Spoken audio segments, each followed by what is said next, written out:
चलो आज हमने के पढ़ल जी अनुच्छेद 79 से 88। ऐसे हमने के संसद के बारे में पढ़ल जी। तो संसद के तो अनुच्छेद लगभग 122 तक सब संसद के बारे में पढ़े के वाला 79 से लेके 122 तक। बोर्ड को उतना हटी ना समझ ना पाई जी। हमने के 79 से देखे जी। हम बहुत अली तुनी के बहुत क्लास में पढ़े हो कि एक संसद वाला संसद के 3 अंग होते हैं। हाँ, एक लोकसभा, एक राज्यसभा, एक राष्ट्रपति। ये तीनों संसद के अंग हैं। तो देखिए हमनी के संसद के व्याख्या के लिए रहनी जा केवल का में 79 में, यानी संविधान में अनुच्छेद 79 में लिखल बा कि एक देश में संसद होगा। सेम काल वाला ट्रिक याद रखे के बाद कल का कहले रही कि सब में 89 का कर देवे के बाद जोड़ देवे के बाद आ सीधे कहाँ चल जाए जी, राज्य में चल जाए जी। जब में हम 89 जोड़ दे प्लस 89 जोड़ के पुत्र 9 हासिले 1 8 7 15 1 16, यानी अनुच्छेद 168 के तहत राज्यों में एक विधानसभा होगी। समझ में होता विधानसभा अनुच्छेद 168 में जाके देखबे तो दिले हुई, यानी राज्य में जो विधानसभा के मतलब ना विधानसभा विधान परिषद कहे में आ जाए। संसद होगा जिसे देश में एक संसद होता है, तो इसी राज्य में क्या कहल जाला ओकरा मंत्रिमंडल, यानी ओकरा हमनी के जैसे 2 गो सदन बा राज्य में भी, एगो विधानसभा होला एगो विधान परिषद होला।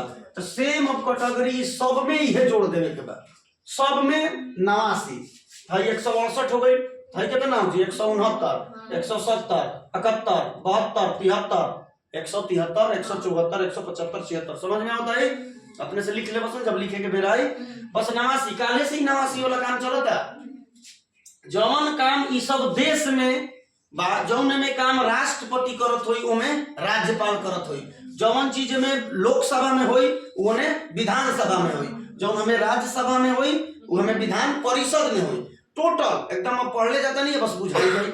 यानी एक देश में यानी संसद होगा जो दिल्ली में है भारत का अनुच्छेद 79 के तहत, तो राज्य में भी एक होगा किसके तहत 168 के तहत। तो अनुच्छेद 80 का कहला एक राज्यसभा होगी जिसको हम उच्च सदन बोलेंगे। क्या बोलेंगे? उच्च सदन। राज्यसभा होगा किसके? अनुच्छेद 80। अब 89 में जोड़ देंगे तो क्या हो जी अनुच्छेद 169 169 के तहत क्या हो जी विधान परिषद हो जी। किसी राज्य में क्या हुई विधान परिषद। सेम अनुच्छेद 81 के तहत एक लोकसभा की संरचना होगी जिसे निम्न सदन कहते हैं। तो अनुच्छेद 170 में क्या हो जी राज्य में विधानसभा। समझ में आता ना, जो में लोकसभा हो जी तो में विधानसभा, जो राज्यसभा तो विधान परिषद, जौन काम राष्ट्रपति होई वो काम राज्यपाल। याद रखे के बाद कि राष्ट्रपति राज्यपाल विधानसभा लोकसभा विधान परिषद राज्यसभा। समझ में आता सब कुछ। ई ना हुई तो कहीं कॉपी पर लिख लिया, जब खत्म हुई तो वो में कि कौन केकर 60 गांठ में बा उसे अनुच्छेदवा याद हो जी। साथे साथे समझ के हम 2 एक तरह से अनुच्छेद पढ़ावता नहीं, ई खाली 8 गो नहीं कर दुनी के 16 गो हो जी। एक बार एकरो बेरा आई जब लाइन से बैठा ली तो ज्यादा मेहनत ना पड़ी, लाइन से लिखा जाए याद रही। लेकिन एगो है याद रही तबे है याद रही ना तो ना रहे। बुझाता? एक देश में क्या होगी संसद का अंग है लोकसभा, उसी तरह विधानसभा होगा राज्य में अनुच्छेद 170 के तहत। अब अनुच्छेद 82 एकदम समझे लायक थोड़ा सा कहले बका कि प्रत्येक जनगणना के बाद पुनः समायोजन। सुनो मैडम तुम सुनो, प्रत्येक जनगणना के बाद पुनः समायोजन। किसका समायोजन? तो सीटों का बढ़ाना। जैसे हर जनगणना पर कोई भी देश में या राज्य में लोकसभा और राज्यसभा के सीट बढ़ी या घटी, ई केकरा पर निर्भर करेला? जनगणना पर। जिसे जनगणना का कहल जाला कि 10 लाख जौन जनसंख्या रही जहां पर ओकरा मिला के एगो सांसद के खड़ा कइल जाला। एक सांसद के खड़ा करे खातिर कितना जनसंख्या होके चाहिए? 10 लाख, यानी 10 लाख जनसंख्या रही तो एक सांसद। कि जनसंख्या के ही आधार पर कोई राज्य में लोकसभा के सीट कितना रही, राज्यसभा के सीट कितना रही, विधानसभा के सीट कितना रही, या आखिर क्या भइल बा। अभी हमने लोकसभा में सीट है पूरा भारत में सबसे अधिक जनसंख्या किस राज्य का है? उत्तर प्रदेश के।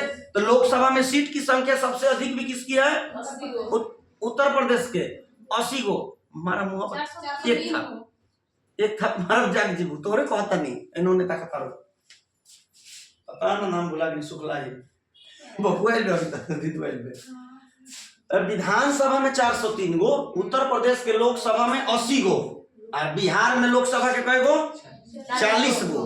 तो इस देखा बिहार में 40 गो बा, उत्तर प्रदेश में 80 गो। काहे कि उत्तर प्रदेश के जनसंख्या ज्यादा बा, यानी 10 लाख जनसंख्या रही तो जाएगो का हो जन सांसद। तेमे का कहल गई कि प्रत्येक 10 वर्ष पर जनगणना होला।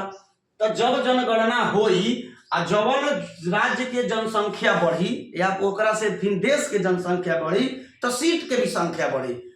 जनसंख्या बढ़ी तो सीट बढ़ी। जैसे जहाँ 40 को सीट हो जा 45 को हो जा 80 को हो जा 100 को हो जी, जनसंख्या बढ़ी तो सीट बढ़ी। तब सवाल उठल कि इतना भारत के जनसंख्या बढ़ते बा कि संसद में सीटें खाली ना रही, फिर ढेरे बढ़ावे पड़ी, देवाल बहरी फोड़ के निकल दिए सब लोग। जनसंख्या अपार बढ़ता। तब एक में एक नियम लगावल गई जरा हमने के परिसीमन कहनी जाए। शब्द लूसेंट में पढ़ती बस तो कहीं कहीं भेटात हुई परिसीमन। ऐसे हम कुछ शब्द लिखले बनी जरा मतलब बताई सत्र, सत्रावसान, आहूत, विघटन सब का है। तो ऐसे ही जनगणना में क्या होला परिसीमन होला। तभी हमने के परिसीमन जनगणना 1971 के अनुसार भारत में जितना भी जवन राज्य में सीट बा वो किस जनगणना के आधार पर बा? जनगणना 1971 में जो जनगणना भई रहे वो घड़ी जवन राज्य में जितना जनसंख्या रहे वो आधार पर अभी सीट बा। जिसे बिहार में जनसंख्या जितना भी बा कब जोड़ाइल रहे? जब 1971 में जितना बिहार के जनगणना हुई ओकरा अनुसार लोकसभा के सीट एजा 40 गो बा, विधानसभा के 243 गो बा, राज्यसभा में 16 गो बा, विधान परिषद में 75 गो बा। 75 गो। लगभग हम बिहार के सब बोल देनी। लोकसभा 40, राज्यसभा 16, विधानसभा 243, विधान परिषद 75। ये सब किस जनगणना के अनुसार है? 1971। वो घड़ी में परिसीमन भइल बा तब भइल बा। आय में कहल गई 84वां संविधान संशोधन 2002 में। 2002 में एक संशोधन कल गई कि 2000 अच्छा 2001 84वां संविधान संशोधन 2001 2002 अच्छा 84वां संविधान संशोधन जब भइल तो में कहल गई कि अब जब तक देश में 2026 ईस्वी तक कोई सीट में बढ़ोतरी ना हुई। जनगणना तो 1971 के बाद ढेरे बार भइल, 81 में भइल, 91 में भइल, 2001 में भइल, 2011 में भइल, लेकिन कहीं सीट बढ़ल ना बढ़ल। काहे कि संविधान में संशोधन कर देवल गेल बा कि 84वां संविधान संशोधन में यह कहल गई कि 2026 ईस्वी तक कोई एमे सीट में बंटवारा ना हो। समझ में होता? जितना सीट बा उतने रही। ये अगला बार 2026 में सब सीट बढ़ी। 2026 चलता एकरा बाद बटी तब जनगणना के कर देखल जाई 2001 के जनगणना देखल जी। अभियो 2011 के जनगणना ना देखल जी। 2000 के जनगणना देखल जी। 2001 में जौन राज्य के जितना जनसंख्या रहे, जौन राज्य में जितना जनसंख्या देख जनगणना 2011 ना जनगणना 2001 यानी 2001 में जौन राज्य के जितना जनसंख्या रही ओकरा आधार पर सीट बढ़ी। तब बिहार में लोकसभा के 40 गो बा तो बढ़ के जितना होके अभी बनल लिखे 2026 के बाद बढ़ी। अब अगला बार चुनाव कब होके वाला बा? 2000 विधानसभा के 29 में ना हुई तो 29 में जरूर सीट के जन बढ़ी। तो 2001 के जनगणना देखल जी। इस समझ में आओ तो हाईलाइन के मतलब का होला कि प्रत्येक जनगणना के बाद पुनः समायोजन होगा, यानी लोकसभा राज्यसभा में सीटों की बढ़ोतरी होगी। लेकिन एक रोक लगा देवल गिरे 84वां संविधान संशोधन में कि 2026 तक कोई बढ़े ना। कहे ना बढ़ी? कहे कि संसद भवन में उतना जगह भी नहीं के, जितना जनसंख्या के आधार पर बढ़ा देबो तो बहुते सीट हो जाई। अब नया देखबे संसद भवन दोसर बन गेल बा, तब में सीट बढ़ल बा, उमें तो ढेरे बढ़ गेल बा। तब 2001 के देखल जी। एके वाली 2011 के जनगणना ना देख लेवल जी। तो 2001 में जनगणना के लिए बहुत जनसंख्या बा तो ढेरे बहुते विधायक होके लगियन, सीटों में वैकेंसी बेसी हो जी, कम ना रही। अभी तो कमे ना बात कोतनो तू नेता बनबा तो 40 को ना बनबा। ये पूरा बात समझ में आई हम का कहत रहे? तो अनुच्छेद 82 अब एकरे में जोड़ लेबे तो आगे भी सब अपन प्रक्रिया समझत रहे के बाद कि प्रत्येक जनगणना के बाद पुनः समायोजन होगा। तो जनगणना का होला कि देश के होला, जब देश में जनगणना हो जी तो अलग से कोई राज्य के जनगणना ना होला। हाँ कोई कोई चाहेला तो अपन करेला, जिससे बिहार पहला राज्य है जातिगत जनगणना करने वाला। एक से पहले कोई जातिगत जनगणना ना की अभी क्लियर है कुछ दिन पहले तो अपन बार, लेकिन ओकर जनगणना में जब सीट बढ़ी तो सब राज्य के भी सीट बढ़े लगी, यानी परिसीमन राज्य सरकार भी अपन कर ली।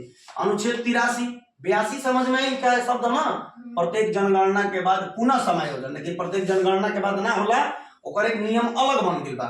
काहे बतैला है कि जनसंख्या ज्यादा बढ़ गई तो सीट ज्यादा हुई तो जगह कहाँ बची। अनुच्छेद 83 संसद के सदनों की अवधि। और संसद के सदन कौन कौन है, एक लोकसभा और एक राज्यसभा। राज्य में क्या बा, एक विधानसभा एक विधान परिषद से है समझ तो रहे बहने वाला तो खत्म हो जी, जो बात बताओ तो नहीं हुई। अब सदनों की अवधि क्या होगी, तो राज्यसभा के होता है एक अस्थायी सदन, लोकसभा होता है अस्थायी।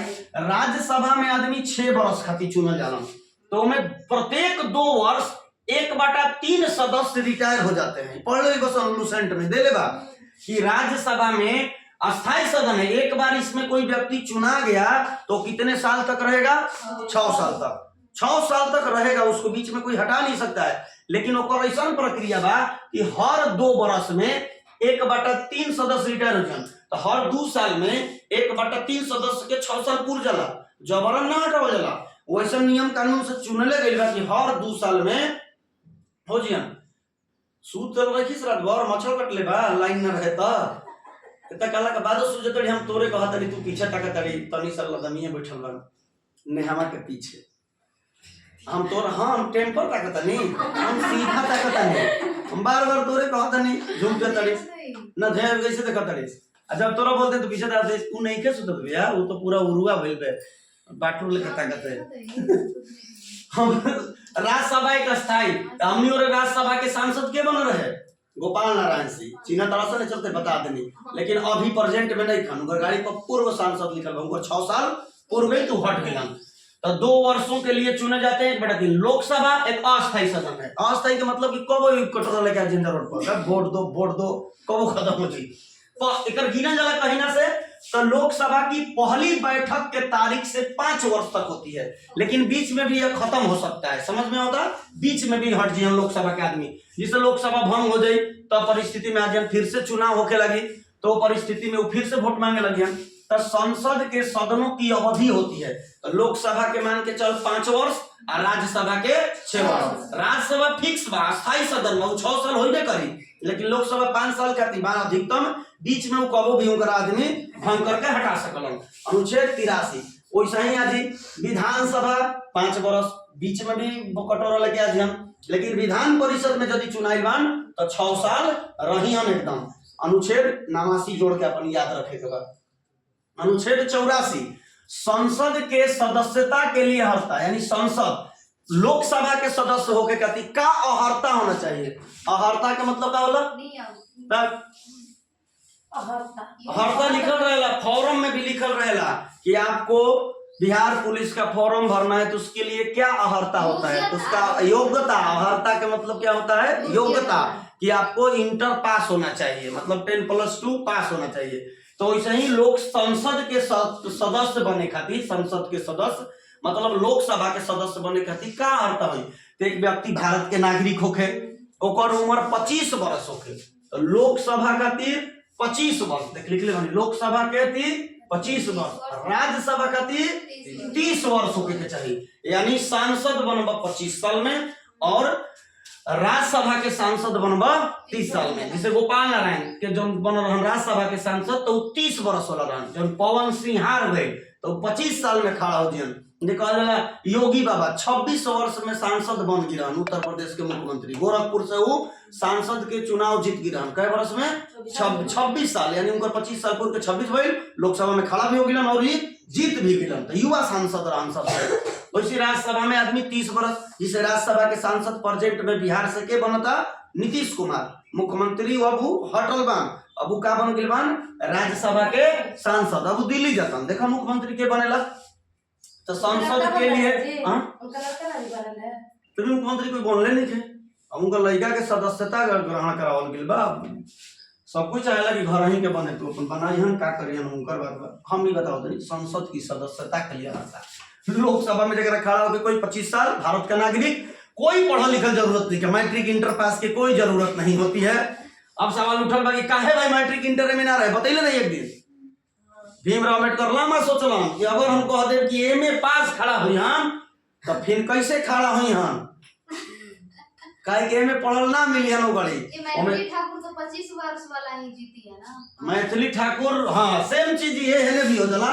राज्य में विधानसभा खातिर 25 वर्ष और राज्यसभा का विधान परिषद खातिर 30 वर्ष। हाँ मैथिली ठाकुर वह कंपनी से बड़ी कम कंपनी से बड़ी। हाँ विधानसभा के चुनाव जीतल बड़ी मैथिली ठाकुर।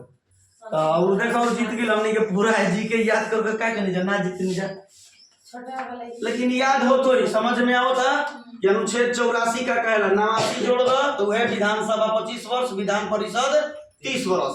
अनुच्छेद 85 कहला संसद के सत्र 17 विघटन आहूत करने की शक्ति राष्ट्रपति को होती है। मैं पढ़ ली क्वेश्चन अनुच्छेद 85 से संयुक्त अधिवेशन बुलाता है राष्ट्रपति, बोला कि ना। 108 के तहत क्या करेला भंग कर दे उल्टा बोल दे संयुक्त अधिवेशन बोलाई एक साथ है ये ना। ये देखा था अनुच्छेद 85 के तहत संसद का सत्र बोलाना वो एगो संयुक्त अधिवेशन अलग चीज है और सत्र अलग चीज है।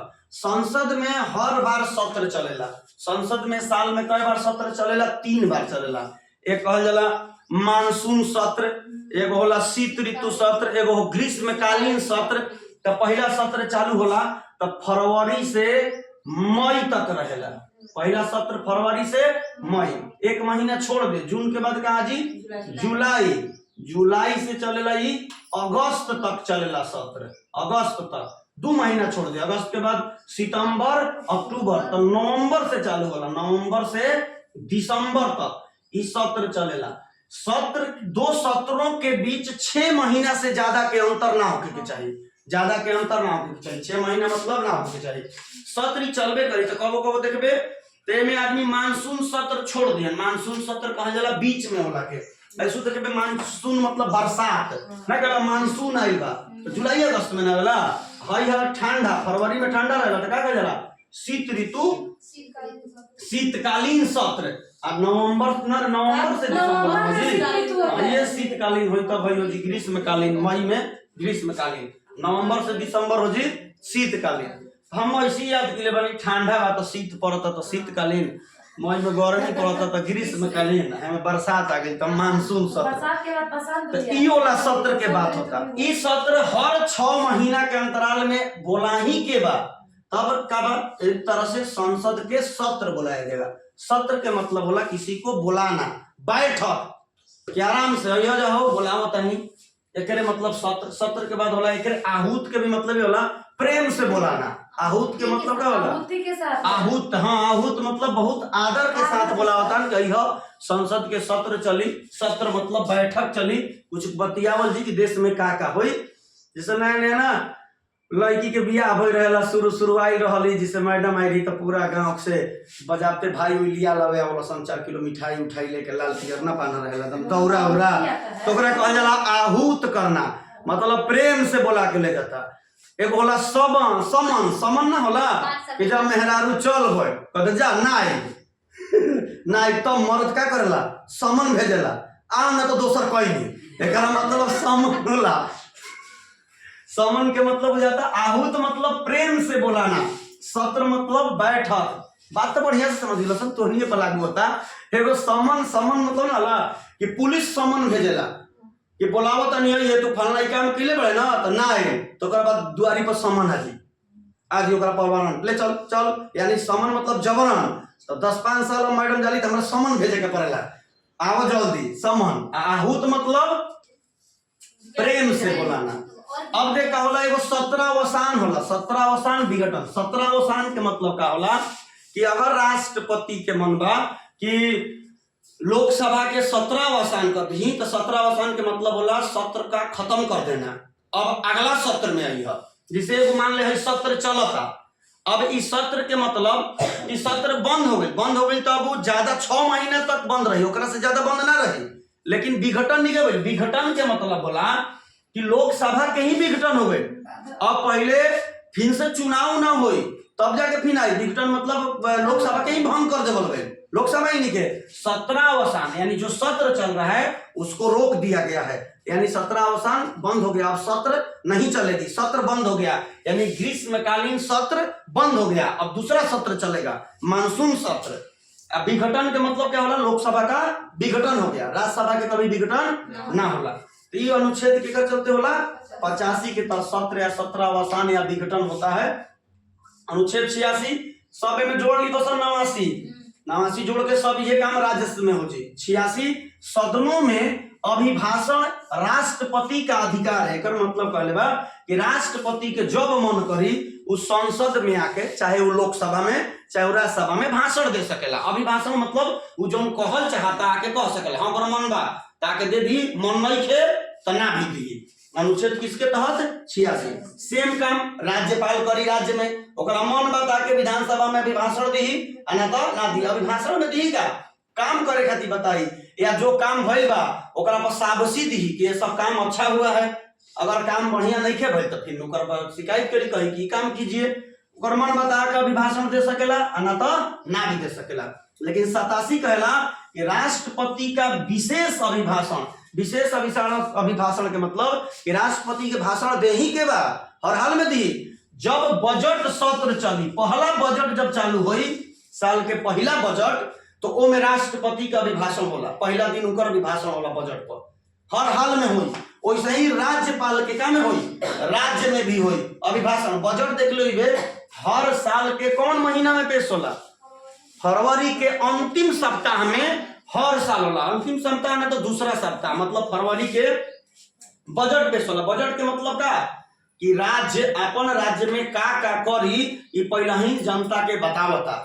देश में का होई, कैसे कैसे होई, कितना टैक्स रहे के चाहिए, कितना आदमी के कमाइयन का कितना टैक्स लगी, कौन चीज के दाम कितना बढ़ी, हम शिक्षा के क्षेत्र में इतना पैसा खर्च करब, ये सब पहले ही सरकार बतावेला, अपन बजट बतावेला। जब घर में आदमी अपन घर चलावे के बता ना बजट पहले ही बनावलन, 3 साल अपन ऐसे ऐसे कल जी ना तो 3 लाख के बजट रखे का, 1 लाख के बजट रखे, 1 लाख में पूरा साल पैसा खा पाए पी लेवे के बाद। कोई महीना के बजट रखेला, कोई घर में अपन सप्ताह के बजट रखेला, वैसे देश के बजट रखता कि राष्ट्र ओकरे कहता बजट। पहला बजट में राष्ट्रपति विशेष अभिभाषण मतलब 87 में ओकरा संसद में भाषण देही के बाद 86 का कहता ओकर मन पर बात दी तो दी ना तो ना दी।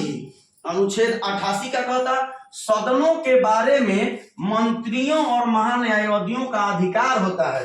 यानी अनुच्छेद 88 में मंत्री के अधिकार बा, महान्यायवादी के एगो अधिकारी बा कि हर बैठक में चाहे मन करी तो लोकसभा में, मन करी तो राज्यसभा में चल जाई, लेकिन एकरा वोट देवे के अधिकार नहीं खे।